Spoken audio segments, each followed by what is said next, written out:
Sean bienvenidas y bienvenidos a una sesión más de la asignatura Historia. Soy el maestro Saúl Miranda. En la sesión de hoy daremos un repaso de cómo realizar una investigación histórica. Comenzaremos, no sin antes recordarles que es necesario lavarse las manos constantemente con agua y jabón, al menos durante 20 segundos. Si necesitan salir, no olviden usar correctamente su cubrebocas, esto es, cubriendo nariz y boca. Además, procuren mantener una sana distancia, es decir, permanezcan alejados de las personas mínimo 1,5 metros. Al cuidarnos nosotros mismos, cuidamos a los demás. El día de hoy también nos acompañan las maestras Noemí Juárez y Cecilia Vargas. Agradecemos a todas y todos ustedes por acompañarnos en esta sesión. En esta ocasión hemos preparado una sesión muy interesante en la que daremos un repaso de lo visto en sesiones anteriores. Acompáñenos por un viaje en nuestro baúl de los recuerdos. Así es. Siguiendo con lo planeado para ustedes, el propósito de hoy consiste en profundizar en el estudio de un tema a través de la realización de una investigación histórica. Para ello, vamos a ver qué nos tiene preparado nuestro baúl de los recuerdos y haremos énfasis en cómo debemos de realizar una investigación histórica. Les invitamos a retomar sus apuntes de las sesiones pasadas, así como los retos que han elaborado para complementar cada sesión. No olviden que existen muchas formas de aprender historia y una de ellas es lo que a continuación haremos. ¡Comenzamos! La dinámica se llama el baúl de los recuerdos y consiste en explicar y emplear los tipos de fuentes para el estudio de la historia. Antes de comenzar, recuerden que la investigación histórica no se trata solo de recopilar información por una cuestión de conocer más acerca de un acontecimiento, sino que nos acerca a la comprensión de nuestro presente. Es así que podremos darle un sentido a los hechos y sucesos del pasado. Con esta dinámica reforzaremos lo siguiente. 1. La investigación histórica, primera etapa. Objetivos de la investigación, formulación de preguntas, organización y planeación del trabajo, localización y selección de fuentes de información. 2. La investigación histórica, segunda etapa. Análisis de las fuentes históricas seleccionadas, organización de la información y redacción de las primeras conclusiones. Y 3. Investigación histórica, tercera etapa. Redacción de conclusiones, preparación de presentación de resultados y evaluación del proceso de investigación. Para recordar qué son y la clasificación de las fuentes históricas, observemos y escuchemos el siguiente video. Se puede definir a la historia como la disciplina encargada del estudio de los hechos, sucesos y acciones realizadas por los seres humanos en el pasado. Y a diferencia de las ciencias exactas, no tiene una sola verdad. Cuenta con varias versiones. Es entonces que surge la pregunta, ¿cómo podemos conocer el pasado? La creación del conocimiento histórico surge con la finalidad de dar respuesta a una serie de preguntas sobre un tema histórico específico. ¿Qué sucedió? ¿Cuándo sucedió? ¿Y por qué sucedió? Es decir, se atienden los cuestionamientos, dudas o problematizaciones. La elección del tema a estudiar tiene que ver con dos elementos. El primero, con gustos y decisiones personales, y el segundo, con el contexto del investigador. Una vez seleccionado el tema, se delimita en tiempo y espacio. Es entonces que la historia se crea a partir del estudio, análisis e interpretación de distintas fuentes. Las fuentes históricas son testimonios que permiten la reconstrucción, el análisis y la interpretación de los acontecimientos del pasado. Dichas fuentes se dividen en dos tipos, primarias y secundarias. Las fuentes primarias tienen una relación directa con el personaje, hecho o proceso histórico de estudio, y pueden ser escritas, gráficas, orales o arquitectónicas. Las fuentes secundarias son escritos posteriores al objeto de estudio y en su mayoría realizados por especialistas sobre el tema. Presentan descripciones, análisis e interpretaciones acerca de las fuentes primarias. ¿Están listas y listos? Comencemos con nuestro baúl de los recuerdos, a ver qué nos encontramos.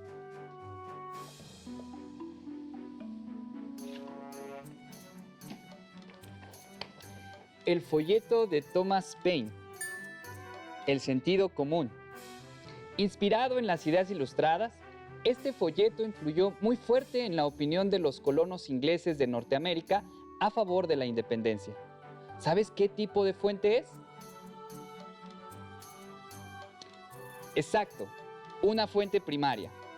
Estas son las realizadas prácticamente al mismo tiempo que los acontecimientos que queremos conocer y que fueron producidas por los protagonistas o testigos de los hechos históricos.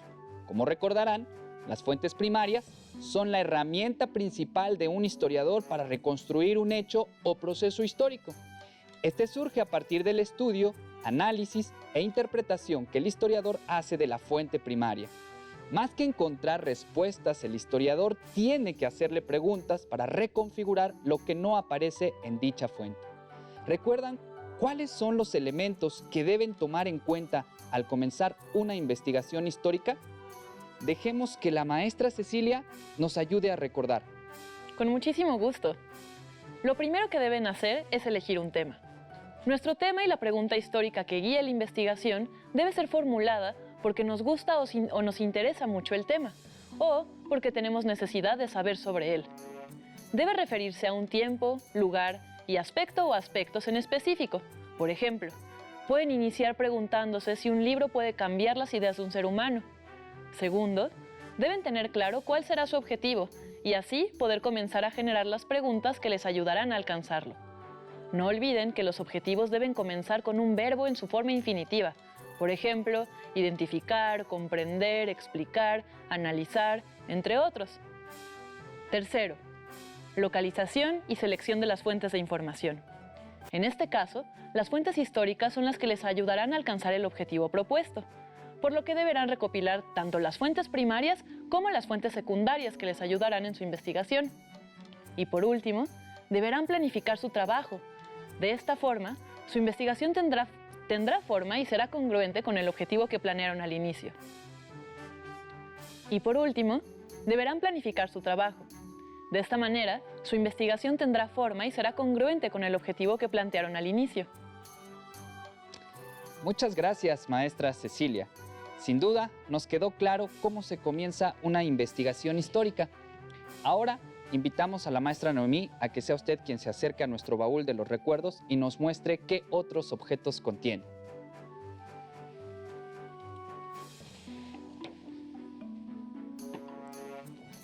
Proclama de la independencia de las 13 colonias de Norteamérica.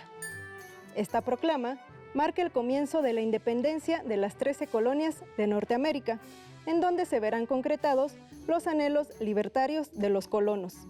Dicha proclama fue redactada por Thomas Jefferson, quien se encargó de enumerar los crímenes cometidos por su rey, Jorge III.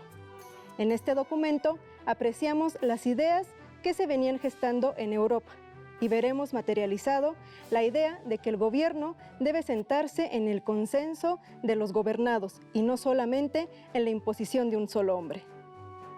Lo que debemos notar es que en este documento están plasmados los principios enarbolados por los ilustrados europeos. A continuación, analizaremos esta fuente histórica para mostrarles cómo se debe de extraer información de una fuente primaria. En primera instancia, identificaremos la fuente a partir de la pregunta ¿qué es esto? Después, describan la fuente, cómo es o qué se ve. Luego, identifiquen su finalidad. ¿Para qué sirvió? ¿Aún se ocupa un documento como este? Posteriormente, ¿qué información nos proporciona del pasado? Formas de vivir, gobernar, finalidades, etc. Y por último, registro de la información que nos proporciona. ¿Qué momento, qué ambiente y posible contrastación con otras fuentes? Por ello, respondamos la primera pregunta. ¿Qué es esto? La Declaración de Independencia de las 13 colonias de Norteamérica. Ahora, describiremos la fuente. Es un escrito que contiene los principales agravios cometidos por la corona inglesa en contra de los colonos de Norteamérica. Asimismo, postula los principios que pretenden alcanzar, tales como igualdad, derecho a la vida, libertad, que el gobierno dimana del consentimiento de los gobernados que el pueblo tiene el derecho a reformar un gobierno que no acate los principios que les permitan alcanzar su libertad, progreso y felicidad. Una vez descrita la fuente, es necesario que sepan cuál fue su finalidad. En este caso, que los colonos británicos se separaran de la corona inglesa. Ahora, ¿qué información nos proporciona del pasado? Este punto es uno de los más importantes, pues conoceremos los principales agravios en contra de los colonos por la corona inglesa. De esta manera, conoceremos la forma de gobierno que estaba llevando a cabo Inglaterra en sus colonias, tales como la imposición de nuevos gravámenes, leyes perjudiciales al comercio, como las actas de navegación y comercio, entre otras. Y por último, el registro de la información que nos proporciona, en la que anotaremos que fue escrita el 2 de julio de 1776. El autor fue Thomas Jefferson. El contexto en el que se enmarca es la lucha de los colonos ingleses de Norteamérica por obtener su independencia. El ambiente predominante era de insatisfacción por la forma de gobierno empleada por la corona inglesa, e incluso podemos contrastar las ideas con el texto de Thomas Paine que vimos primero. Al término del análisis, pueden redactar una breve explicación con la información que obtuvieron. De esta forma, lograrán los aprendizajes esperados de cualquier tema.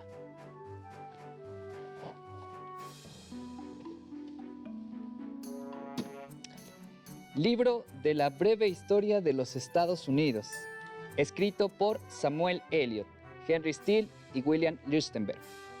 ¿Pueden identificar qué tipo de fuente histórica es? En efecto, es una fuente secundaria. Como ahora ya sabes, las fuentes secundarias son documentos que se hacen en un momento posterior a los hechos que se describen. Por ello, el libro que hemos sacado del baúl es una fuente secundaria. A continuación, la maestra Noemí nos dará una breve explicación de la última etapa para realizar una investigación histórica: la redacción de conclusiones, preparación de presentación de resultados y evaluación del proceso de investigación. Muchas gracias, maestro. Pues bien, lo mencionó usted, la redacción de las conclusiones se da posterior a haber elegido el tema planteado, las interrogantes, seleccionado las fuentes y análisis e interpretación de estas, y ahora es necesario redactar las conclusiones a las que uno ha llegado. Es necesario recordar que en la historia no existen verdades absolutas, sino más bien interpretaciones desde distintas perspectivas. Aclarado lo anterior, lo primero que deben hacer es organizar la información que obtuvieron de su análisis e interpretaciones. Esto le permitirá darle un orden y congruencia a su explicación. Como recordarán, pueden basarse en lo siguiente para redactar su explicación. Basarse en la crónica de los hechos en su origen y desarrollo cronológico, que sea funcional, es decir, que aluda al modo en que un fenómeno tiene significado y sentido en un tiempo y espacio determinado, que defina o conceptualice un término específico para la explicación, que sea causal, donde integre elementos causa-efecto para el desarrollo de la explicación. El autor del libro seguramente tuvo que llevar a cabo estas recomendaciones, es decir, que después de su exhaustiva investigación organizó cronológicamente los hechos y los procesos. Esto le ayudó a dar contestación a su interés por llevar a cabo esta investigación. En el libro, desarrolla los conceptos que consideró importantes para que el lector estuviera familiarizado con su explicación. Asimismo, integró los elementos que le permitieron explicar las causas que desencadenaron un proceso y las repercusiones de este. Como pueden observar, todo esto el autor lo presentó en forma de un libro. Ustedes pueden utilizar otros recursos que les ayudarán a transmitir las conclusiones a las que llegaron.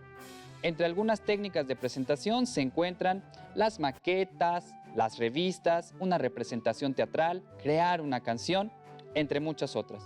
La creatividad que ustedes tengan será muy importante a la hora de presentar sus resultados. Bien, estamos a punto de llegar al final. Sin embargo, veremos qué más nos tiene nuestro baúl de los recuerdos.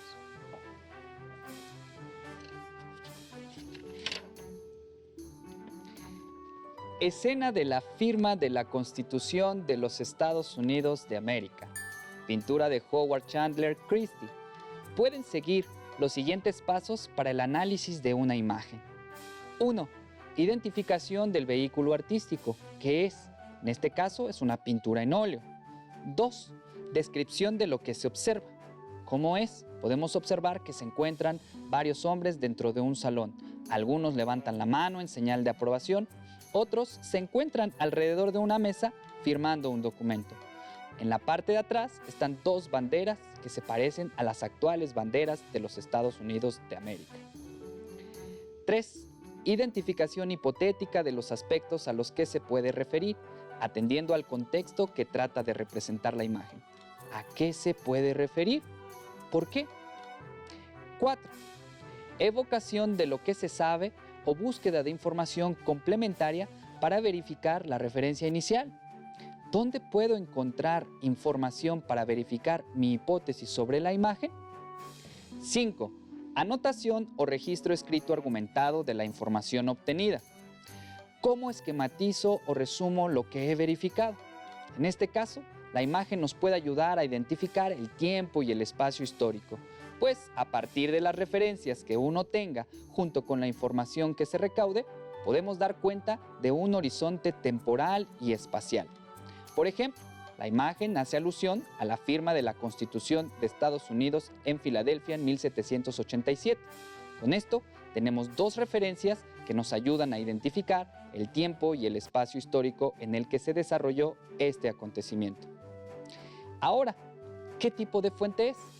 La pintura fue realizada en el año de 1940. Por esa razón, es una fuente secundaria, dado que no fue realizada en la época ni por algún testigo de dicho acontecimiento.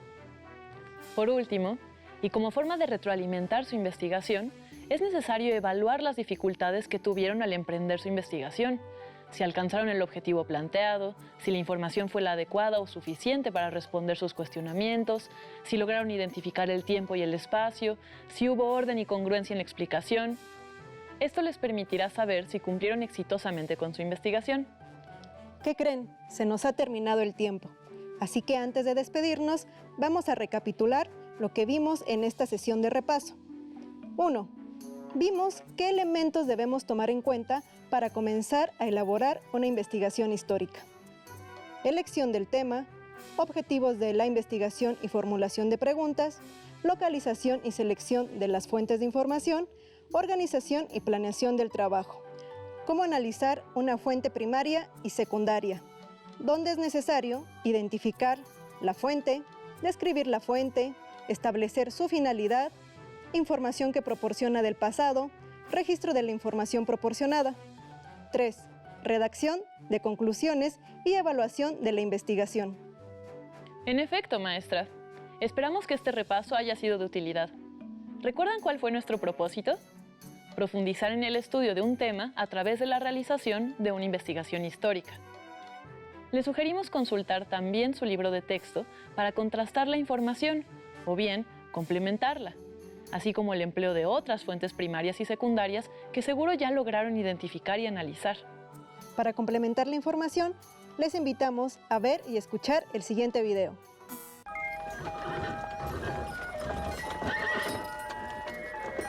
¿En qué consiste el estudio de la historia? ¿Solo es recordar nombres y conmemorar fechas cada año? Para las sociedades, ¿qué importancia tiene la historia? ¿Quiénes construyen la historia? Hablar de historia es hablar del tiempo, de las personas, del entorno, de lo que pasó antes y después, de lo que se vive hoy en día y de lo que sucederá en el futuro, de evidencias, fuentes o registros que han quedado como huellas y son herencia histórica de lo que somos, de dónde venimos y a dónde vamos. Día con día, se reproduce una forma de vida que es parte de una herencia histórica y, al mismo tiempo, están aconteciendo hechos y procesos que en el futuro serán la historia del país.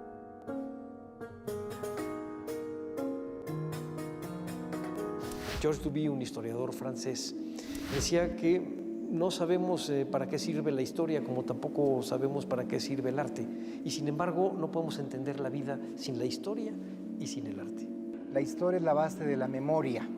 La memoria histórica de un pueblo es algo importantísimo. Los individuos como las sociedades necesitamos tener alguna conexión con el pasado.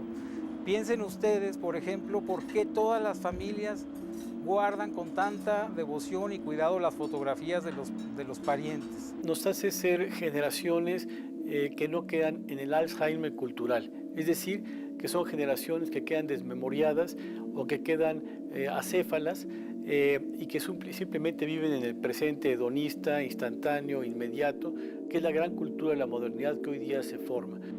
Es esa idea de saber de dónde venimos, y los historiadores lo que hacemos es justamente encargarnos de ese mismo asunto, pero a nivel de la sociedad en general. La historia siempre es contemporánea, es verdad, es decir, todos los hechos del pasado son vistos por los ojos del presente. Hoy sabemos más que los propios contemporáneos. Podemos acceder a documentación que no podía ser estudiada en su momento. Conocer para decidir. Recuperar memoria histórica pasada para actuar en el presente. Si tú tienes una percepción, digamos, clara de la historia, de que estos problemas se han vivido en otros momentos de diferente manera o incluso de manera comparada, que otros países tuvieron o no, digamos, más o menos este problema, pues ya te ubicas exactamente dónde estás, porque sabes de dónde vienes y sabiendo dónde estás, más o menos sabes a dónde puede ir el país. Si uno no conoce la historia de su país, está uno condenado a repetirla. Decía Edmundo Gorman que la historia se hizo para entender los hechos pasados, no para regañar a los muertos. Es decir, se hizo para saber y entender, comprender por qué pasaron las cosas que pasaron y no para estar juzgando a los personajes de la historia. Y poder entender por qué las cosas ocurrieron así y no de otra manera. El contacto con la historia lo tenemos todos los días, en nuestro trabajo, a través de los oficios, la familia, los medios de comunicación y los distintos espacios de convivencia se reproducen creencias, tradiciones y formas de vida que a lo largo de generaciones se han mantenido. En las casas, las escuelas, los centros de diversión, de trabajo, todo lo que nos rodea, escuchamos, leemos y hacemos día con día son una forma de aprender y reproducir la historia del país. Personas de todas las edades participan en estos hechos y colaboran en la construcción histórica de la sociedad a la que pertenecen. Listo. Hemos llegado al final de nuestra sesión de repaso. Esperamos que hayan podido repasar con nosotros y que disiparan sus dudas respecto a cómo se elabora una investigación histórica. Aún queda mucho por descubrir e investigar aquí en Aprende en Casa 2. Nos despedimos Cecilia Vargas, Noemí Juárez y Saúl Miranda. ¡Hasta la próxima! Si tienes dudas o necesitas ayuda, llama al Centro de Apoyo Pedagógico a Distancia. El número de teléfono para secundaria es el 55 36 01 71 23. Si requieres consultar los libros de texto en versión digital, recuerda que los puedes encontrar en la página conalitec.cep.gov.mx. Y recuerda que también cuentas con el sitio aprendeencasa.cep.gov.mx, en donde podrás ver nuevamente los videos de los programas y además encontrarás actividades para fortalecer tus aprendizajes. También te invitamos a que consultes la plataforma nuevaescuelamexicana.cep.gov.mx.